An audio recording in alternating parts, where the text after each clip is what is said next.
Hello everyone. Welcome to the very first video for ZenShred. I'm so excited to share ZenShred with you all, and I'm excited that you have clicked play, as this is really going to be a journey. I feel like in today's world there's so much information available to everyone, and at the heart of ZenShred is coming back to your own intuitive intelligence. It's not about accumulating knowledge in the form of concepts and ideas and information. It's actually a removal. And a beautiful metaphor, a beautiful story that I love for this is take the statue of David. Michelangelo just carved away what wasn't David. David was there all along. So the journey of health and awakening, which is where primarily ZenShred is focused on, but we can extrapolate that out into any aspect of our life. So I've been in the world of human performance for over 2 decades. When I was 14 years old, I was obsessed with everything human performance. And during this time, I was actually going through a really difficult experience with my back. I had 2 broken bones in my back. Doctors misdiagnosed my spine. I went through allopathic medicine and was really let down with our medical system, to say the least. I had back surgery when I was 22, which took me out of baseball. And on top of an identity crisis that I had to experience, I also went through unsuccessful back surgery. So 7 months after my back surgery, my spine never healed. And the cool thing there is I started studying. I started learning about biomechanics. I started learning about anatomy and how the body's supposed to move and how there are asymmetries in the body, meaning that the body is oriented towards different aspects based on the way we breathe, based on the way we communicate, meaning that our belief systems are stored within our posture, they're stored within our fascia, our meridians, and our body takes the shape of our thought patterns.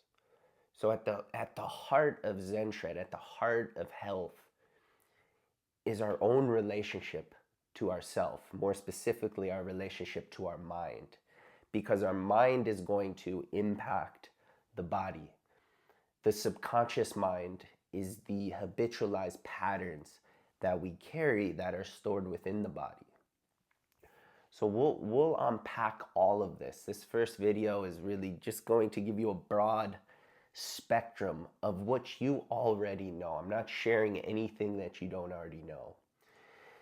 And this comes directly from my experience. This doesn't come from a conglomerate of me carrying concepts and ideas and then regurgitating it based on knowledge. It comes from my direct experience of studying, of being obsessed with my own health and performance first and foremost, and then that of the athletes that I've worked with, that of the high performance, the business executives, the leaders that I've worked with, and also the spiritual seekers, the deep seekers that are looking for impossible answers. That was me. That was me. After back surgery, I rehabilitated my spine. I went from a 45-pound back squat to squatting nearly 400 pounds.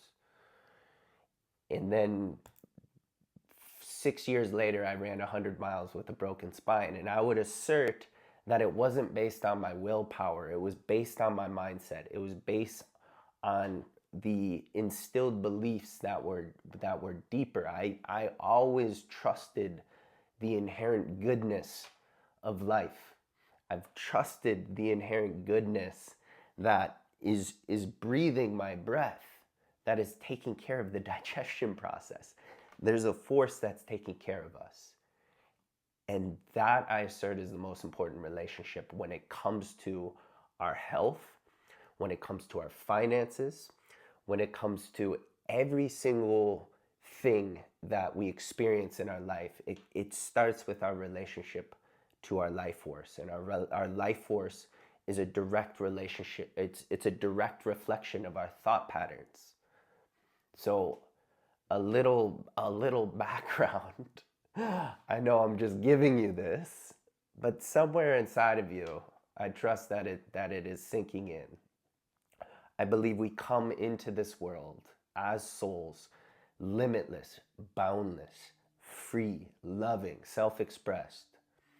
Take a look at a baby. A baby's not insecure. It's not wondering, oh, should I burp? Should I cry? Should I take a shit? It just does it. And then somewhere along the way, we get pre-programmed with our experiences. And a lot of us think that our experiences are responsible for the trauma, are responsible for our belief systems. Our conditioning is responsible for how we are. I believe the experiences that were curated during our younger years, they triggered latent aspects of our DNA. They triggered trauma. They triggered limiting beliefs. They triggered things, lessons that we as souls have chosen to experience so that we could overcome them and ultimately get back to our limitless nature of who we are as infinite potential. That is the game of human potential, is to unlock, is to unburden our minds, is to free our hearts, to connect us back into what it means to be human. And that journey to me is a lot simpler than the conditioning and programming we got handed. All complexity is of our own making, is of our own mind. Nature is quite simple. Nature, you plant the seed will grow when the environment, when the right resources and time, like all of those things together with the sunlight, with the elemental balance, there's certain rhythms for that tree to grow and blossom. The life force that is growing, that is sprouting that tree, it's the same life force that is growing, that is training us to evolve as humans, to grow, to expand, to change, to transform. That is the nature of life, is change. But as humans, we have a mechanism called our ego, which comes from our conditioning, which comes from all of those pre-programmed aspects of ourself that I believe shape us. It shapes our lens of perception. So to free ourselves means to go within ourselves and to start shifting our lens of perception, shifting our belief systems. And we can shift our belief systems in two ways. We can change our perspective, or we can start changing our behaviors. Because beliefs are something we either have or we don't. We're either pregnant or we're not. So to free ourselves from belief systems that keep us in a state of stress, that keep us in a state of dis-ease, that keeps our mind stuck in mental prisons of fear, to start to free ourselves from that, now we're creating. Now we're co-creating. And to me, it's a forgetting process. It's a letting go of the accumulated complexities. And it's starting to connect with the qualities of truth, the qualities that are in the heart. And the qualities in the heart look a lot different than the qualities in our ego, in our head, in our state of lack, of our state of separation.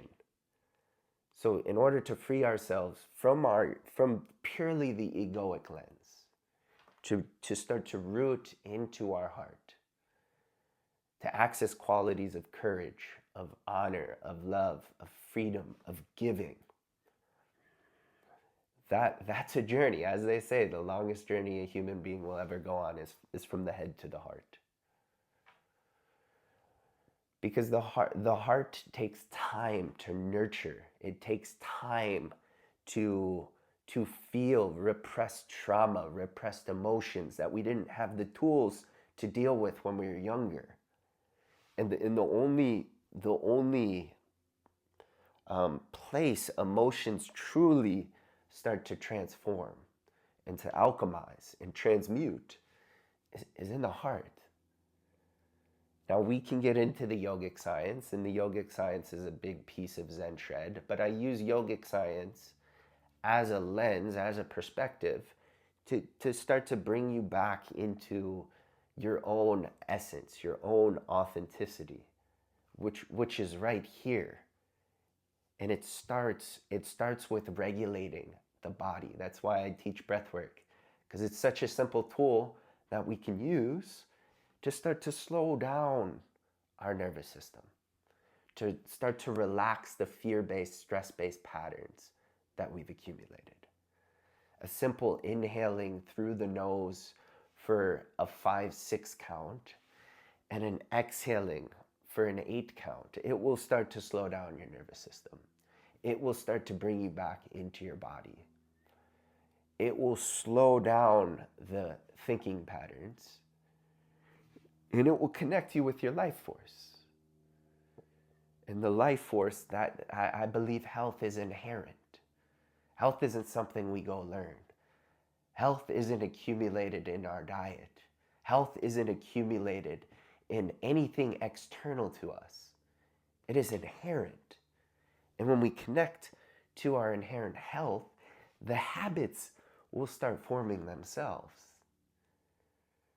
So at the core of health is simply removing the habit, the thinking pattern, the emotional energy that's stuck, that wants to be liberated and free. It's simply removing the pattern that's keeping you in a state of stress and fear.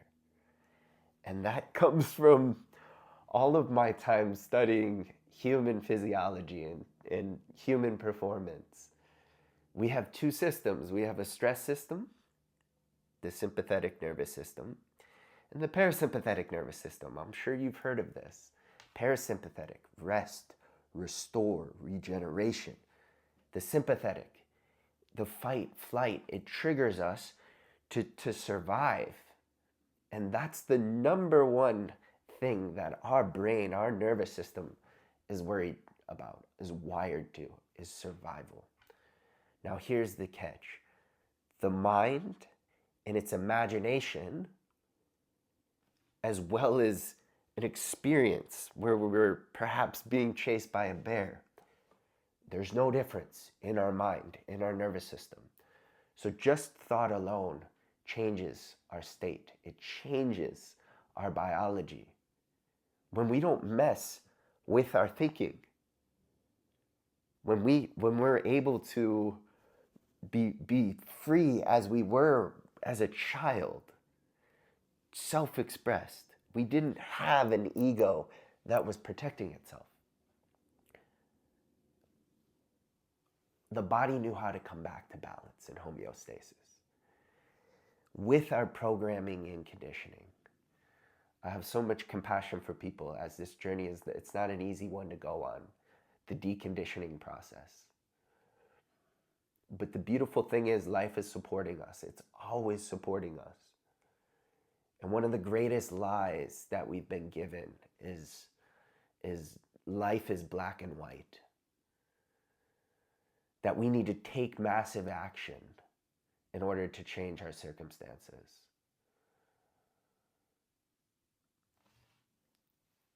As Einstein says, the most important decision you can make is whether you live in a friendly or a hostile universe. And I know somewhere within all of us, we just want to do good in today's world. And at the heart of it, the very foundation, is where are we relating to life from within ourselves. So the inner work is less about drinking the ayahuasca. It's less about connecting to our ancestors and connecting interdimensionally outward. It's simply coming back and connecting with the goodness of life. It's connecting with the pulse of life, the very lifeblood, which is your life force. And I believe we all want to get back to being our authentic selves. Wherever we go, we don't have to worry about putting on a mask. We don't have to worry about putting on a facade. We can just give from our heart, because it is in the heart where underneath everything that we're doing as humans connects us to our being, connects us to the beingness of all of us, the collective beingness. So it's a really courageous journey to come back into your heart and start living authentically. Because as we start to awaken, we look around and we're like, wait a second, why aren't other people doing this? Why are they so stifled? Why are they so angry? Why do they look lifeless? And that's a journey that we all have to experience. We all, if we choose to awaken, and if we choose to evolve, which that journey it's a beautiful unfoldment. And I think coming back into presence, cultivating a sense for our body, starting to feel our bodies, eliminating or at least slowing down the amount of consumption on the phone. We're so overly accumulated in society. We're given so much information that it can be impossible, it can feel impossible to discern what our purpose is. It can be impossible to discern why we're here. We're so disconnected from ourselves. We're disconnected from our bodies. We're disconnected from our emotions. And the more we connect to our body, the more we start to regulate our emotions. We now carry emotional intelligence. And we can start seeing things that we weren't able to see before. So the Zen aspect of ZenShred is the meditative state. It's the meditative field, the meditative mind that we access as we start slowing down. Some people call it the quantum field. Some people call it what is. There's many different names for that meditative state, that meditative mind. And the analogy I want to offer to you is the moment we stop throwing rocks into our pond. So imagine you're throwing rocks into the pond, and the mud is bubbling up at the bottom, and it gets murky, it gets muddy. And we're trying to see what's going on in the pond, but it's muddy. Wait a second, I can't see. It's chaotic. It's blinding. It's obscuring. The moment we stop throwing rocks, the dust settles and the pond becomes transparent. And we can start seeing what's actually happening in the pond. Much like that, we can start seeing what's happening in life when we stop throwing thoughts. We're trying to think our way out of stress, but thinking is the cause of our stress. Come back to the breath. Come back to simplicity. Come back to the body. Just like anything else, stress is a trained state. We can detrain or retrain ourselves back into our natural state, which is peaceful, which is present, which is aware. And from there, that's where life begins. That's where the soul can truly speak to us, and life will support us. We can start hearing the signal of life, what life wants for us, where it's telling us to go. So this is a constant journey. This is a constant unfoldment. And it really starts with your relationship to yourself, your relationship to your own thinking, your relationship to the pulse, the life force that is moving within you, and it's moving all around you. This is the first video. I wanted to just to share. I felt like I had to press play and just share. I have no scripts. I haven't used ChatGPT to share this information. This just comes directly from my experience, directly from my curiosity in so many different domains. And really at the heart of it is just this yearning, this longing, this impossible longing to want to know God, to want to know the Creator deeper. So ZenShred is going to be a journey. It's going to be a journey, and I'm very curious to see where we go with this. Hopefully you've got some value from this video, or you just can feel what is happening in your body, because a lot of the work that I do, it's energetic. It's not conceptual, it's experiential. So you can feel it in your body, like, oh, something's happening. I might not have words for it, but something's happening. That's the transformational energy.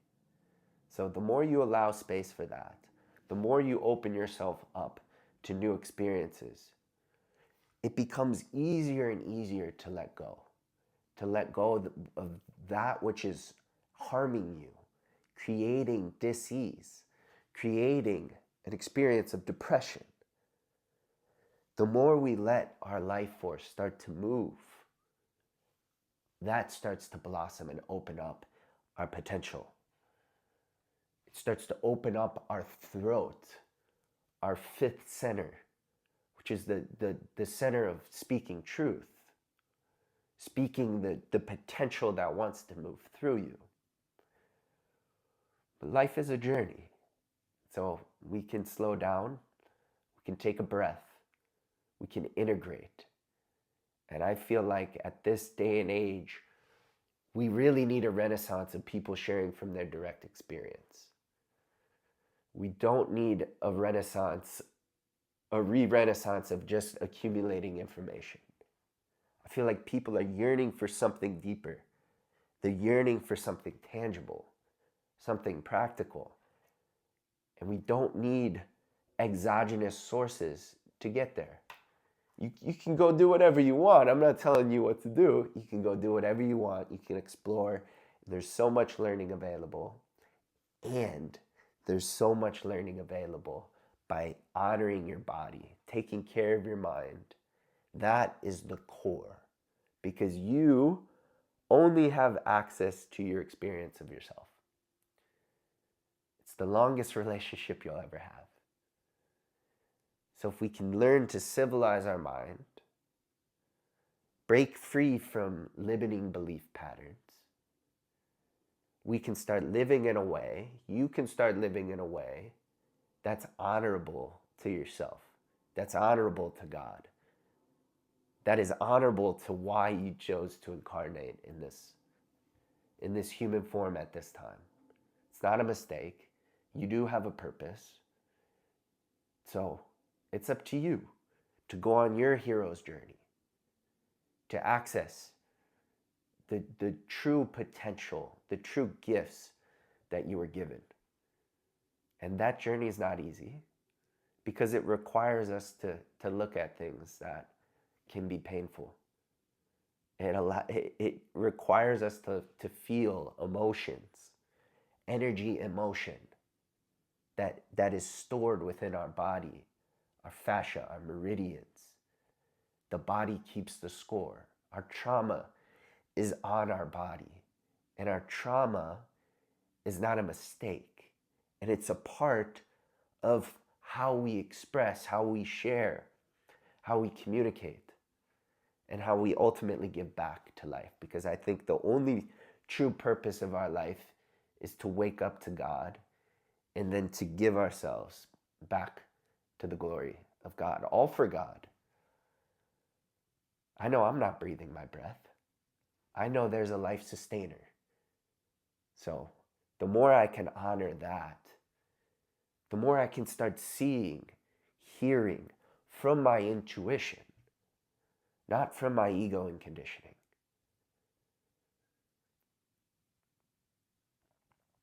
So I'll leave you with that today. If you're still listening, what a blessing. So honored to go on this ride, to be on this journey. I think you'll really appreciate ZenShred.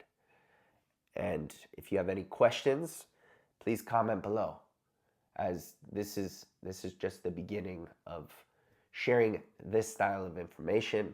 I do plan on having coaching available in the future, but not at this time. That will come when I feel like there's a real desire and need, and more clarity around what it is people are struggling with. So please comment below if you have any questions, and I'll see you on the next video.